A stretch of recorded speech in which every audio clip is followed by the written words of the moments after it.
God is really teaching about priorities. That's what he's teaching about. You need to be singular in mind. When life itself is going to challenge you and you have to pick this or pick that, right? Secular psychology says you have to have balance. Balance is what God calls mixture. He hates mixture. He teaches priorities.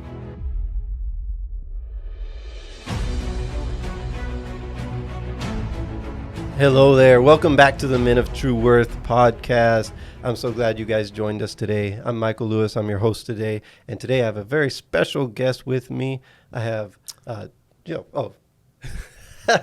have Dr. Bob Fischer. Dr. Bob is a Christian counselor here in Volusia County, and he's had his doctorate in psychology for quite a while now, but most recently he got his doctorate of philosophy in biblical health and wellness. I asked him to bring the plaque here. Biblical health, wellness, and nutrition. And so I'm really excited about this topic because that's what we're going to talk about today. And we're going to find out, what does health, wellness, and nutrition have anything to do with the Bible? We'll see. Dr. Bob, thank you for joining me today. I'm really excited about this. My pleasure. Can't wait. Awesome. Well, real quick, tell us a little bit about who Dr. Bob is and why is health and fitness so important to you? All right. So I'm a local counselor, Christian counselor, working with all kinds of issues, but primarily relationship. And as I went through my education in psychology, I learned about Maslow's hierarchy of needs. And at the very bottom, at the very base of what a human needs, well, you need to eat, sleep, right? Things like that. And then it moves up from there. Okay? The very pinnacle, the fifth level, the highest level, is self-actualization. And that is to achieve everything that you wish to achieve and fulfill the purpose of your life. And I think so many people just bypass the whole system and just try to achieve their highest good. Well, what about at the very bottom? What about, are you sleeping well? Are you physically able to bring your best self to your relationship?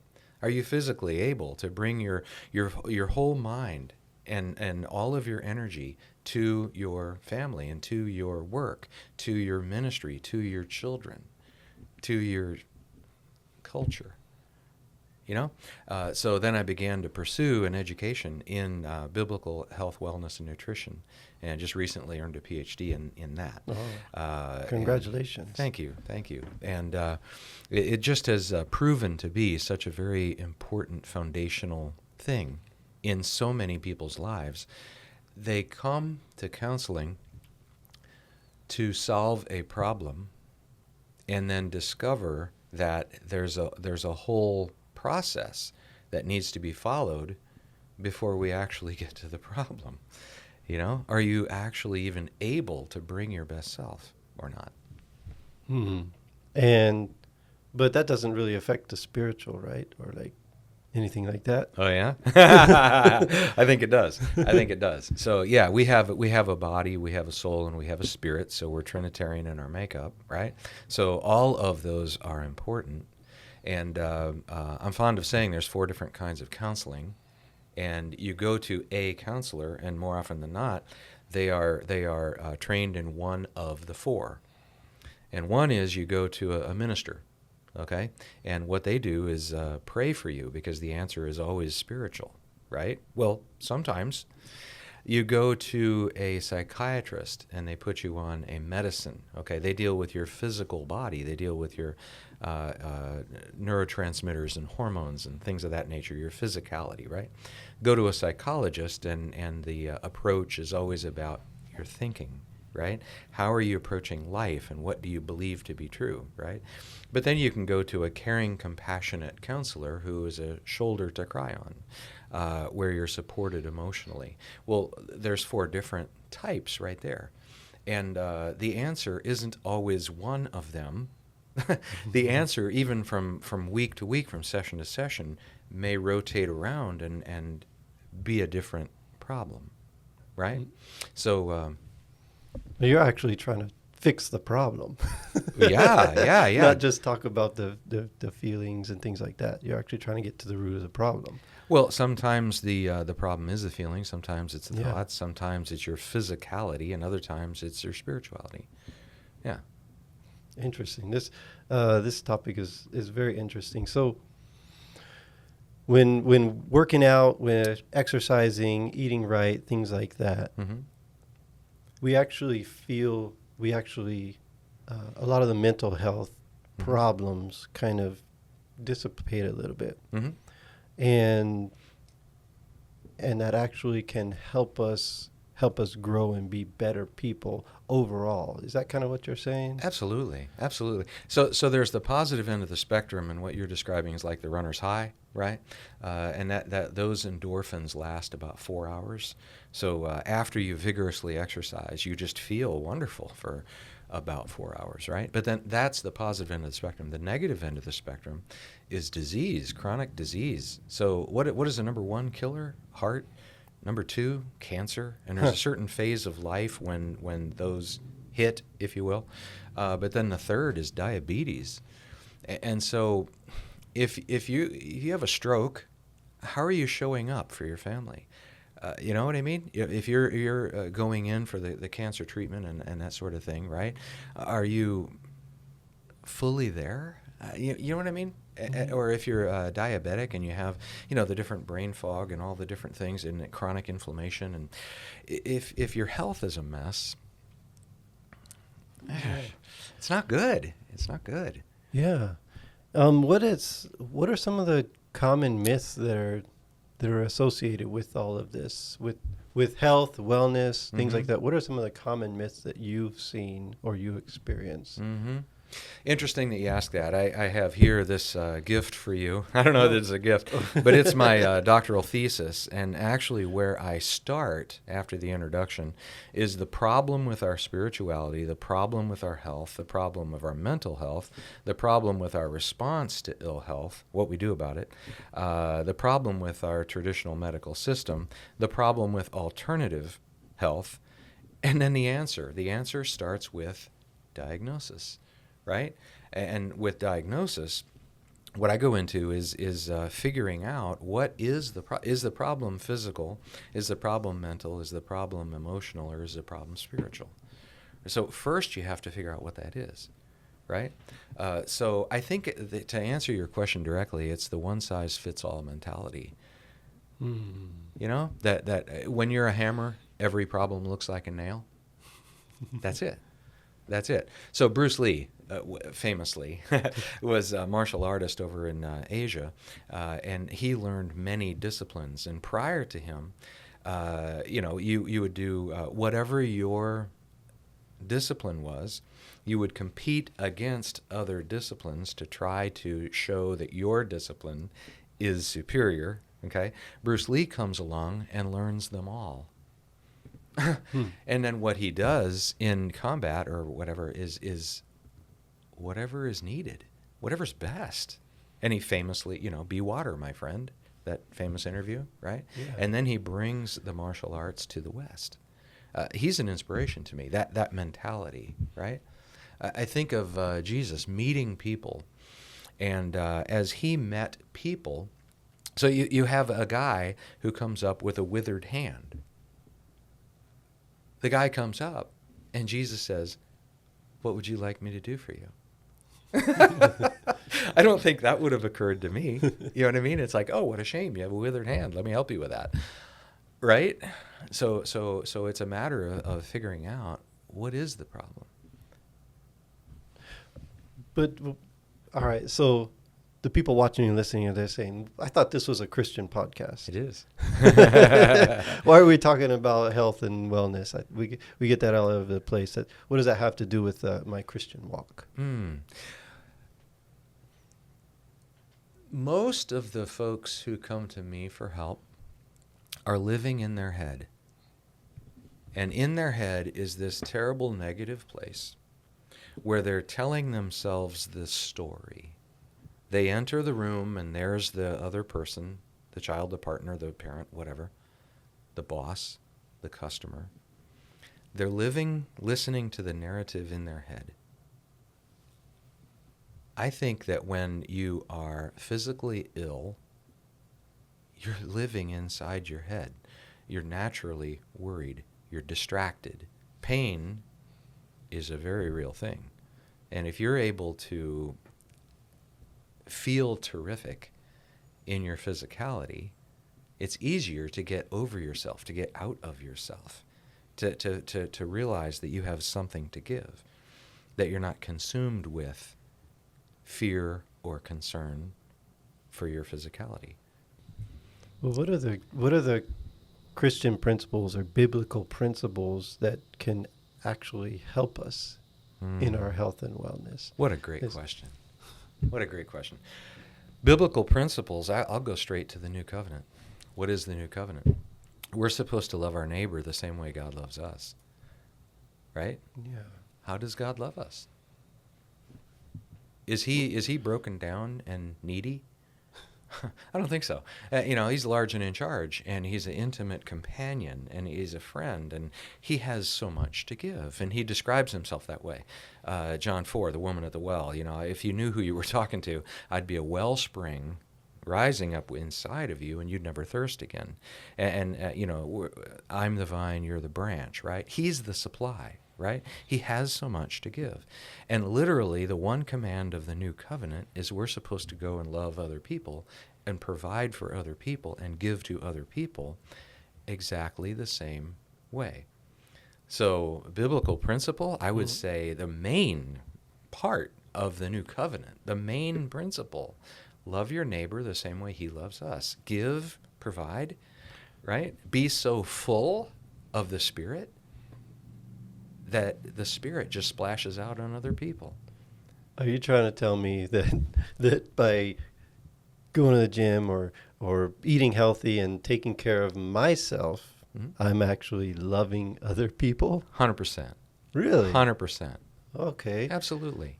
Let's go into that for a minute. So if I'm, but it's not me centric. That's not focusing on me too much. Like, aren't I supposed to be thinking about other people?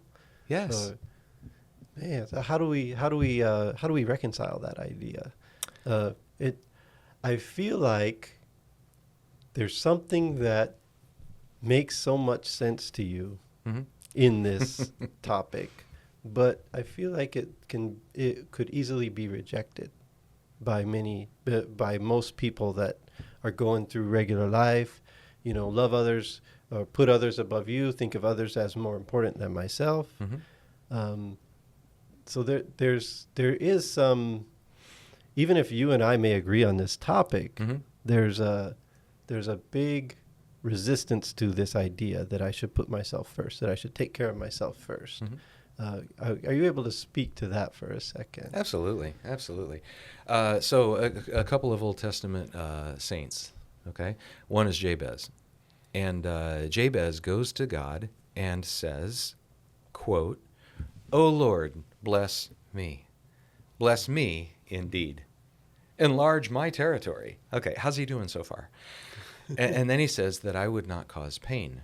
And the Hebrew word for pain is Jabez, right? So he must have been a fat baby because mama hurt when he was born and she named him Pain. And so he didn't want to live down to his name and cause pain to anyone else. His motive for asking God to bless him was that he would not cause pain. Now, the rest of the story is he was the leader of one of the 12 tribes of Judah. 12 tribes of Israel, and I just gave away which tribe, Judah. And Judah was twice as large as any other tribe, so which is the evidence that God blessed him. God answered his prayer because he enlarged his territory. The fact Judah is the largest tribe by 2x is proof that God honors the prayer. I don't want to drag down anybody else. The last thing I want to do is be a drain on anybody else. So God bless me so that I don't. That's the prayer of Jabez. The other Old Testament saint, everybody knows King Solomon, right? And when he was anointed to be king, God comes to him like a genie in the bottle and says, ask for anything. I'm not sure I remember God doing that for anybody else. But Solomon says, give me a wise and discerning heart that I could rule these people well. And God was just so ecstatic that that was what he asked for, that his motive was to benefit the people, that he blessed Solomon. The rest is history. You know how he blessed Solomon. And it's overt in that story, right? So that would be some biblical examples of what I'm putting forth. So think of it this way. All right, you're much younger. I'm 60 years old, okay? This isn't necessarily about lifespan. It's about health span and your capacity to be able to give, to be able to serve. When you're 60, don't you want to be rolling around on the carpet with your grandkids, wrestling with them and stuff like that, right? Or do you want to be the one sitting there that has to be attended to? That's a deep thought. Yeah, yeah. Hey guys, Michael Lewis here with Fathom Realty. Yes, this is a commercial. Yes, I am a licensed real estate agent here in Florida. I've been doing real estate for 14 years. If you need to invest in Florida or if you want to buy or sell a home, I'm your guy. Reach out. I'm happy to help. Also, go check out my YouTube channel. I'm going to put the link in the description. I give out tips for investors, for home sellers, all around. I love real estate. Reach out. Let's connect. Talk to you soon. Enjoy the show. What are the three major things that are keeping men from actually taking care of their health or doing things? What's stopping them? What's stopping them? Whew, I hadn't thought of this, but let me shoot from the hip, all right? One thing would be the busyness of life.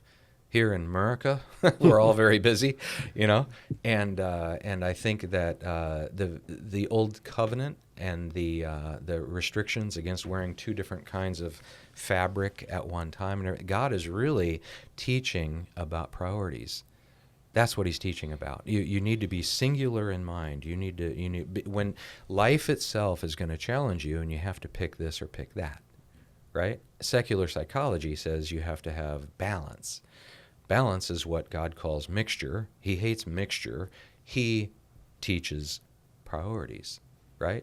And so I think we have to set our priorities. And I'll speak for myself. When I was a younger man, I just abandoned my own health married with kids. I gave it no attention. And then it got my attention. And I realize now that was a mistake.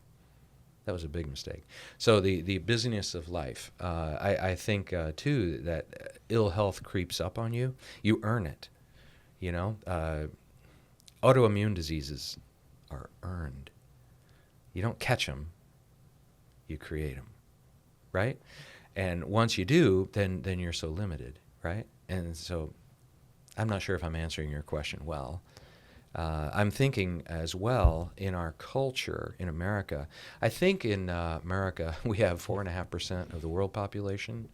What percentage of the pharmaceuticals do we consume just in our country? 84%. Gosh. And so there's a mentality that we are swimming in, and that is a pill is always the answer. And then you get on the first pharmaceutical. It has effects on you that the marketing department calls side effects. It affects your body. You go back to the doctor, they put you on a second one, a third one. There's a cascade in pharmacology. And quite frankly, follow the money, right? So that is a problem specific to America. One of the things that I'm wondering about is the sort of the correlation or the hierarchy of where it falls, like what stops people from going. So like there's an embarrassment, like I'm going to go there I'm going to go to the gym, and I'm going to go there with people that go there all the time. I'm going to look dumb. I look out of shape. I'm clearly out of shape. Things like that. Yeah. Or is it more of a, I just don't have time? There's also just that passivity of not being able, or I can't see results in the first week or two. It's like this nearsightedness. I can't see the long-term effects that it's going to have. And that's some of what you're talking about is that, at 60 years old, who do I want to be then? Yeah. But it starts by doing something today, Mm-hmm. changing my life. Mm-hmm. Is that kind of where you're going with this? It's like, It is, but your question is a little bit exercise centric, Right. and the degree is on biblical health, wellness, and nutrition. And so there's just so many things that I learned about this astounding machine that God gifted us, about the body. And it isn't about going to the gym. It is about living in accordance with the body that God created for us. And so I'll just give you some examples, okay? Go into any church and ask about fasting. And it may be on like a church schedule, generally January. Imagine that, right after the holidays, there's a church-wide fast or something like that. That's wonderful, but that's insufficient. And in the scriptures, it talks about fasting as a completely normative practice. That's not prescribed, it's described as completely normative. Ask in a church and you'll find that really nobody fasts. Or they have some kind of ridiculous idea of the Daniel fast. I don't even know what that is. Fast means you don't eat. That's what fast means. Eating according to Daniel is a particular diet. That's not fasting. Okay, so 2016, a doctor in Japan got the Nobel Prize for Medicine when he discovered this body function called autophagy. And autophagy is when your body goes out and it's garbage day. It goes out to find all the virus and bacteria and fungus and dead cells and misfolded proteins and amyloids and all the stuff that you don't want, okay? Your body, when it goes into autophagy, it's finding all of that garbage, bringing it to the liver, burning it for fuel, and you trigger autophagy when you don't eat. When you fast, it's garbage day. And so this is just something that's completely scripturally normative. It doesn't have to do with going to the gym or body composition or anything. It has to do with health. And so you have an anabolic state and a catabolic. Anabolic is when you're growing. Catabolic is when you're healing, right? So much of this goes back to the fact that God designed our bodies to live on this planet and to dominate. In the Garden of Eden, God gives the command to put the kibosh on the earth. It's a violent term. It's translated tread upon, but it's dominate. He created mankind to be the apex predator. Okay? He gave us language, opposing thumbs, and the ability to make tools. Imagine that. And mankind sees a whale out in an ocean. Well, the ocean, my gosh, that's dangerous. We chop down trees, make boats, melt down some stuff that we find called bronze or something, I don't know, get some vine and form a cord, and we get in boats and go out there and spear a whale and tow it into the... I mean, it's amazing what God created us to do in dominating this earth, right? So there's so many things that he designed this vehicle with the capacity to do that I worship God, literally worship God, every time I discover more and more and more about the provision that he designed into our bodies so that we would succeed at the task that he gave us, to dominate the planet, right? So I'll just give you some examples, right? When it comes to sleep is so ridiculously important. I just can't even overestimate how important sleep is, right? One of the things that I always ask clients to do is to download an app on their phone that tracks their sleep. It's free, it's effortless, right? Let's see what your sleep looks like. And what the sleep should look like is that there's a cycle. About every 90 minutes, you go into a deep, physically restorative sleep, and then you go into a REM sleep where your brain psychologically defrags, and there should be 4 of those waves, right? People who try to improve their sleep generally worry about bedtime, worry about 8 hours, and then they'll take something, to help them to sleep, either a prescription or Tylenol PM or even melatonin. All three of those are a horrible idea, just a terrible idea, because anything that you take like that prevents the normal circadian rhythm. It prevents it. People don't wake up for 8 hours and they call that success. That's complete failure. You notice that when you take some pill to sleep, you wake up groggy. How does that make sense? It makes sense because actually pills prevent sleep. They prevent the cycle. That is what cleans your brain of physical waste and gives your computer here the capacity to process information, right? It locks you in what's called sedation. It's light sleep. It's just steady. It's not cyclical. And this is a huge revelation to many people. So I have a complete protocol that addresses sleep and restoring your natural capacity to sleep. So the consequence of not having that cycle, if you're not getting the deep sleep, your brain doesn't clean itself of its physical metabolic waste. What happens then? You become absent-minded. You're driving and you miss your exit. You forget people's names. You forget things that you know and do every single day, right? Now, how damaging is that to relationships, both at home and work, right? And that's just a problem with sleeping. If you're not getting the REM sleep, then you lose the capacity to remember new information. So one is old information you've always known. The other one is gaining new. Well, doesn't that limit you in life? People who complain to their partner because they forgot whatever it is. That goes back to sleep. So God made us to be the apex predator. And he designed us that while we're out on the hunt, and you got 10 or 12 guys around bivouacking down around a campfire because they're on a multi-day hunt or something, he designed us that while we remain asleep, our eyes open every hour and a half. They open, and if there's either movement or light, the adrenals kick in and wake you up. If you don't see movement or light, you remain asleep. So one of the most simple things in the world is just get a sleep mask.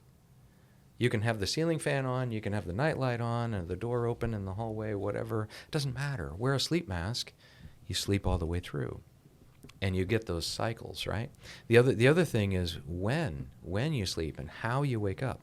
You don't focus. I'm spending a lot of time on sleep because it really is you mentioned huge revelation. This is a huge revelation to me. So yeah. I'm glad you're going on this. I know, right? And who knew? Who knew that God designed us with this, right? It's kind of like fasting. Nobody knew the benefits of fasting until 2016. God did. God didn't discover it with us. He gave it. He designed it into these bodies, and it always was there for us, right? Same thing with these protective mechanisms, that cause us to wake, right? Another thing is temperature, okay? So this doesn't have to go with going to the gym. Until Kelvin invented air conditioning, however, 100 years ago or whatever, right?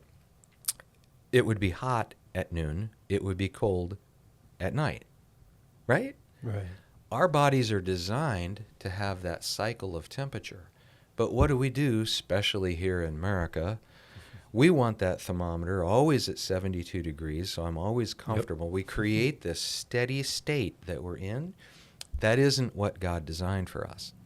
So what happens when we get so accustomed to that steady state is that at night, at midnight or 1, we wake up because we're so hot and we have to kick the covers off and put a leg out like a radiator to radiate all the excess heat. Well, why? It's 72. It's the same temperature it was all day long. Why are you hot at night? Because God designed us that way. If he designed it to be 80 degrees during the day and 60 degrees at night, he designed us to turn our temperature up at night. So one of the things that I have is a programmable thermostat, an Ecobee at my house, and it cycles like that. It's like 80 during the day, 78, and then in the evening when the sun is going down, it goes down to like 75. By the time I go to bed, it's like 72, and then in the wee hours of the morning, it cycles even colder, 68 being scientifically shown to be the ideal sleeping temperature. But then it kicks off and it naturally warms up. So my temperature cycles as we were designed for it. Okay. Another thing with sleep, and there's so much to a sleep, it's amazing. So I have a light in my bedroom on a timer, and I have an alarm that's set for 4:50 is when I wake up, and there's a reason for that. But then about 10, 15 minutes prior to that, there's a light that kicks on a timer. Light is what signals the adrenals to kick out the cortisol, which is what wakes you up. Okay? Cortisol has an inverse relationship with melatonin, so when it's light out, you get the shot of cortisol, which wakes you up. Now, the rest of this, the number one killer is heart disease, right? The vast majority of heart attacks happen upon waking because you have so many stress hormones when you first wake up. But yet people are rubbing their eyes and they got grape nuts in their eyes and they splash some water in their face and then they go to stumble over and get some coffee. Worst thing you can do. Worst thing you can do. The best thing that you can do is recognize the stress state that you're in when you first wake up. You have 2/3 of all the stress hormones you're going to have today are what woke you up. That's where heart attacks come from. Caffeine is a terrible idea. Vigorous exercise is a fabulous idea. You talked a minute ago about exercise and 4 hours of having the runner's high, the endorphins, right? Okay. When you wake up, you have all of the stress hormones in abundance. God designed those stress hormones for our benefit. So if you're in nature and you see a tiger on the loose 50 feet away and he looks at you, God designed those stress hormones to save your life. What do you do when you see the tiger? You run. And how fast do you run? You're not walking the dog. You're not on a treadmill. You're sprinting for your life. That's what stress hormones are for. Okay? In the morning when you wake up, I always advocate for doing something really vigorous. I mean, jumping jacks, burpees, something gets your cardiac going. And then what happens is your stress hormones are consumed. As they're consumed, guess what rises? Serotonin, the happy hormone, right? Don't you want to be bathed in serotonin when you greet your wife and daughters and when you go to work? Don't you want to feel good and bring your best to the world? Wear a sleep mask, wake up early, move your butt in the morning, right? Okay, and don't have any caffeine for at least an hour and a half. You got to do this vigorous exercise. And we're only talking, a couple of minutes just to get your cardiac up. It's not about going to the gym, right? And then you are able to bring your best self, your whole self, your content, spirit-filled, peaceful, loving self to the world all day long. You see? So it's not about going to the gym. Yeah. You see? Hey guys, Michael Lewis here with Fathom Realty. Today I'm offering you a free home valuation. If you're in Florida and you've got a house and you're thinking about selling, or if you're just curious about the value, reach out. I'm happy to help. Let's connect and I'll get you that free valuation so you can know the potential of your home. Enjoy the show. So it sounds like what you're talking about is it really is that misconception of what it means to live a healthy lifestyle. Mm-hmm. That really is stopping people from taking these steps. Right. So they don't they have this idea of what it means and they don't want to go down that path. They don't feel like they have time to go down that path or things like that. Mm-hmm. But really what you're talking about is that conception or that reality of what they think that health is, mm-hmm. or what we perceive it to be. It's not really what it is. And right. You're talking about sleep, sleep, actual health, things like that. But the sleep thing is really interesting. So I'm glad you went on that route. Mm-hmm. Now, the sleep, health,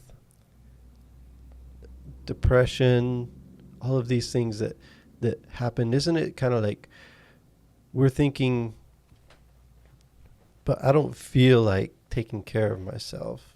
Like I'd rather just, even if I get motivated for a little bit, then maybe I fall off and I start snacking on cakes and then Mm-hmm. do whatever, and then go, fall off on that what I was doing healthy, and then I don't feel like getting back on it, and then I get depressed, and then I don't feel like changing it because I'm depressed and I want to eat more, Mm-hmm. or things like that. It's kind of like a cycle that keeps us in these negative frames of what's happening. Absolutely. And you asked a question a moment ago about the traps, right? It is definitely a vicious cycle. It becomes not just your habit, but your identity as well. Identity being the most powerful word in psychology, right? And so you have to see yourself as a person who enjoys living a life that is natural, eating food that your great-grandpa would recognize. Mm-hmm. Great-grandpa didn't recognize things that came out of a cardboard box. So that's the diet part, right? So I heard a pastor from South Florida say, the first thing that I eat, every time that I eat something that's alive. And it's like, ooh, that's gross. But what he meant was real food, right? So a banana or whatever, it's something that's alive. There's another trap. There's so many. I know there's going to be people who hate what I'm about ready to say, okay? But when it comes to what you eat, there are those brothers and sisters who I love and respect who would attempt to eat the Old Testament dietary law. Not me. I don't get it. Would the same people not wear a polyester rayon shirt because it's two fabrics? I doubt it. But there's a thought that the Old Testament dietary law is for health. I don't think so. I think it may have been one of the good and valid reasons that God gave it to Israel 3,400 years ago. Okay? I don't know that it fits today. And there's a lot of reasons why. One thing is the diversity of your gut microbiome. That is a huge indicator of health. So in America, we can always have the food that we want. It's imported to us from all over, wherever, and we can always have our preference. That isn't exactly the way God designed humans to live on this planet. There's seasons to food, right? And there's a logic in that. There's a provision from God in that. And we get so fixated on eating food that we consider to be healthy that we micro-focus on that, and we reduce the diversity of the gut microbiome, and that damages our health. There's all kinds of physical problems that come from that.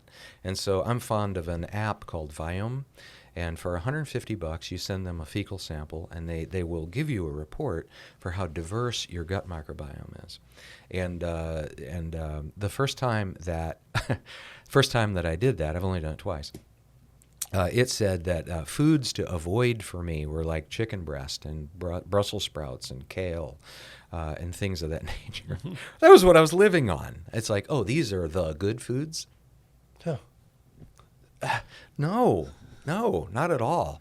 And this beautiful tool, Viome, it told me what I need to reduce or eliminate and what I need to really focus on. I had to go to a specialty produce store to ask them what Jerusalem artichoke was. But apparently there's something in that I needed. And it also gave me specific types of probiotics and prebiotics that I needed. And I had to go and find them. Okay, so I did that, and what I learned was when I retested, I had balance in my gut microbiome, and there were all kinds of issues that I had that cleared up that I didn't realize I was bringing upon myself in my effort to eat healthy. So one of the things that I learned is about what ikigai. It's what makes people live a very long time, right? So there's the blue zones, 6 places on this planet where people often live to be over 100, and tons of research for decades looking at their lifestyle and their diet and all of these things, right? And one of the things that is in common with them is that they live next to the sea and eat a lot of seafood. And when you actually study it out, there's remarkable nutrients that are in seafood that in the Old Testament it says they're detestable, but there's nutrients in them in abundance that we desperately need. And the people who eat these foods live longer. It's because of diversity. It's diversity. And so I believe, and this isn't a theological statement, I believe that we're omnivores. The very structure of our teeth is evidence that we're designed to eat meat and vegetables and fruits and all these things, right? You look at different species of mammals and their teeth indicate what they're designed to eat. And even the GI tract, okay, is designed differently in different species. And you can look at a GI tract and say with certainty what they're designed to eat. Humans are omnivores. So when Jesus made it abundantly clear to his chief apostle, Peter, don't worry about that. You're free. I believe that. But it's not just from a theological standpoint. It's from a physical standpoint. So another thing that you learn, and it's like, who knew? But you're not telling people just to go eat whatever, clearly. You're not saying just eat whatever you want and then just go on and do that. That's not what you're saying. Actually, it kind of is. It's to not hyper-focus on something and to eat a huge variety. So when you study longevity, when you study the blue zones, you find a couple of things that are in common with all 6, or the majority of the places where people have a great health span that almost touches their lifespan. That's the goal, that you live a healthy life. Number 1 is they don't exercise. And so in America, we think about going to the gym. They don't go to the gym. Going to the gym is actually kind of stressful on your body, right? So we live a sedentary life. I sit for a living. It's terrible. I do go to the gym. But there's a thing called NEAT, non-exercise activity thermogenesis. And it's a measurement of just how active that you are. So in those places on this planet where people live a long time, they aren't sedentary. They don't exercise, but they're always going over here, picking that thing up, and then chopping on that thing and going over here, right? They just live a non-sedentary life. They eat an enormous variety of food. It's measured, the variety of things that are eaten, right? And so I think one of the problems is that we consider certain foods in and of themselves to be good or bad. And what I learned is enjoy. Enjoy. Hey, but I have a problem with what you're saying, because you're giving us, you're saying, enjoy the food, eat what you want, Yeah. kind of. Yeah. But you're coming after my coffee. No, coffee is great. I don't know if I can do with that. Coffee's great, just not for the first hour and a half after you wake up. Okay. So what you want to do for your psychological well-being and for higher serotonin, is that you do some really vigorous exercise when you wake and wait for caffeine. If you have caffeine prior to vigorous exercise in the morning, the caffeine is doing the work and you carry the stress hormones. And you know what cortisol does? It causes chronic inflammation, for one thing, which then you have to take a pill for the pain, and it's a mess. This is some really good stuff. I did not know the thing that you're talking about, especially the sleep patterns.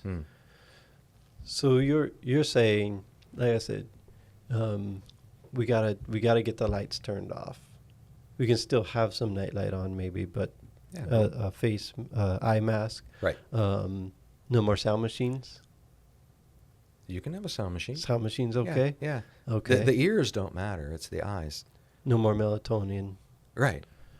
No more sleeping pills, Right. trazodone or whatever they've got. Definitely not. They're the worst. When it comes to the other effects, the class of sleep pills have the worst side effects.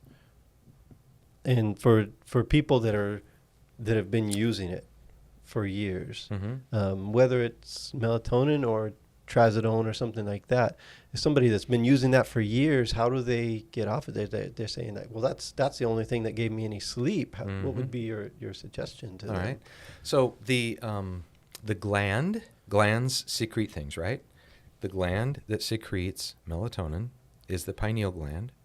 And you know those folks from India that have that red dot right here? Okay, it's pointing to the third eye. It's pointing to the pineal gland, and it's about the size of an almond, and it's about right there. Okay? The eyes have an optic nerve. They go to the pineal gland and then continue on to the vision center at the base of your skull. Okay? So you have a gland that secretes the melatonin that really takes its signal from the eyes. And the idea behind the sleep mask is if you're not seeing light or movement, it secretes the melatonin. There's an intricate connection too between anxiety, depression, and insomnia. And I work with clients all the time that have anxiety.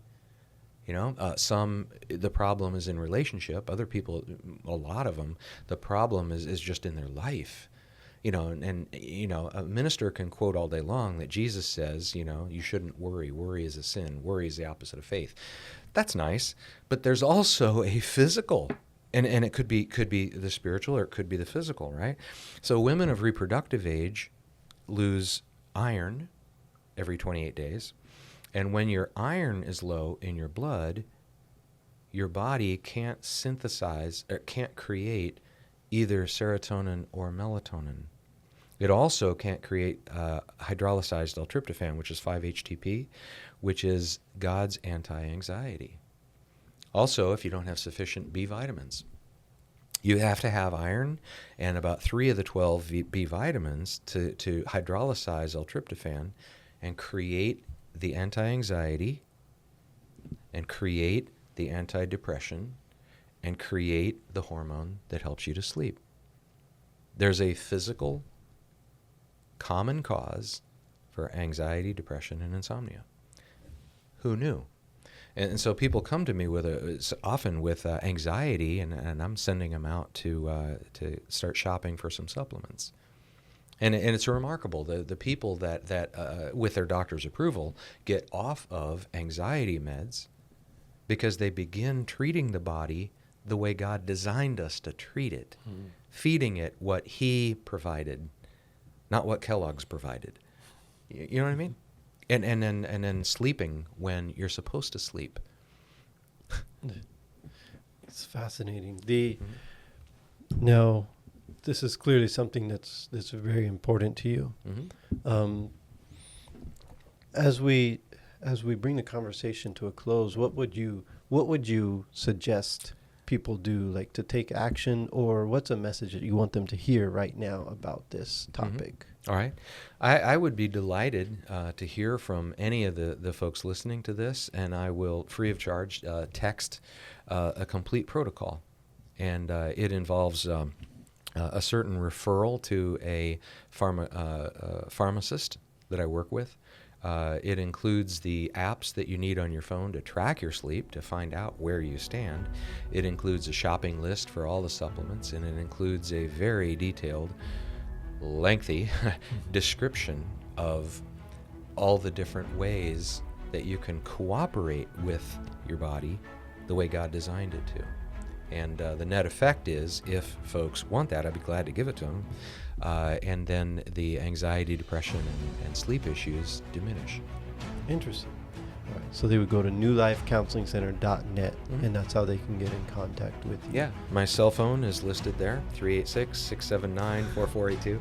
It's the only number that I have, and I'm delighted to help people. I'm delighted to text all this out. Awesome.